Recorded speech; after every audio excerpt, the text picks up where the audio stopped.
மின்மினி தமிழர்களுக்காகவே வந்தாச்சு முதல் hyperlocal social media app. உடனே டவுன்லோட் பண்ணுங்க.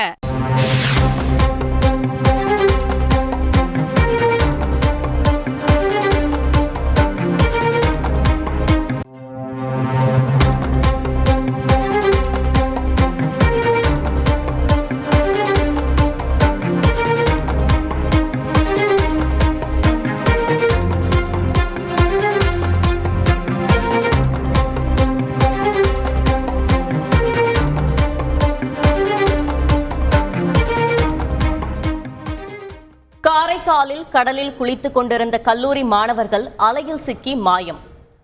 இது பற்றின கூடுதல் தகவலை நமது செய்தியாளர் அந்தோணிராஜ் வழங்க கேட்கலாம். வணக்கம் அந்தோணிராஜ், மாணவர்களை தேடும் பணி தொடங்கியுள்ளதா? மேலும் விவரங்கள் என்ன?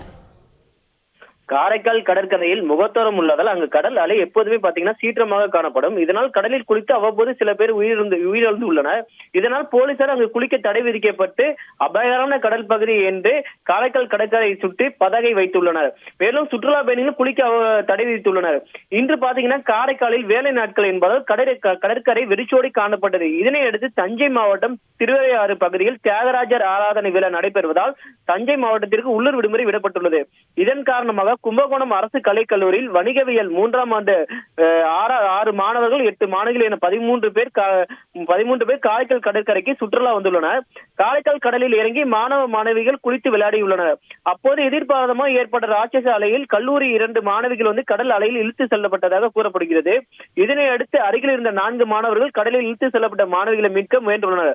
அவர்கள் 2 மாணவர்கள் கடல் அலையில் இழுத்து செல்லப்பட்டு இருக்கின்றனர். இந்த நிலையில் மாணவி ஏமா மாலினி கடல் அலையில் சிக்கி உயிரிழந்த நிலையில் சடலமாக மீட்கப்பட்டார். மேலும் மாணவிகளை மீட்க சென்ற ஜெகதீஷ், அபினேஷ் ஆகிய 2 மாணவர்களின் மாயமான நிலையில் அவர்களை தேடும் பணி தீவிரமாக நடைபெற்று வருகிறது.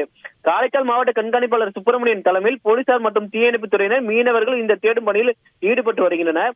மாவட்ட கண்காணிப்பாளர் சுப்பிரமணியன் சம்பவ இடத்திற்கு தீவிர விசாரணை மேற்கொண்டு வருகின்றார். சுற்றுலா வந்த இடத்தில் மாணவர்கள் கடலில் சிக்கி மாயமான சம்பவம் பெரும் பரபரப்பை ஏற்படுத்தியுள்ளது. தொடர்ந்து மாயமான 2 மாணவர்களின் தேடுதல் பணியில் தற்போது தீவிரப்படுத்தியுள்ளது. அவர்களை தேட சென்ற ஆபத்தான நிலையில் 2 மாணவர்கள் உயிருடன் மீட்கப்பட்டவர்கள் தற்போது காரைக்கால் அரசு பொது மருத்துவமனையில் தீவிர சிகிச்சை பிரிவில் சிகிச்சை பெற்று வருகின்றனர். கூடுதல் விவரங்களுக்கு நன்றி அந்தோணிராஜ். மின்மினி தமிழர்களுக்காகவே வந்தாச்சு முதல் ஹைப்பர்லோக்கல் சோஷியல் மீடியா ஆப். உடனே டவுன்லோட் பண்ணுங்க.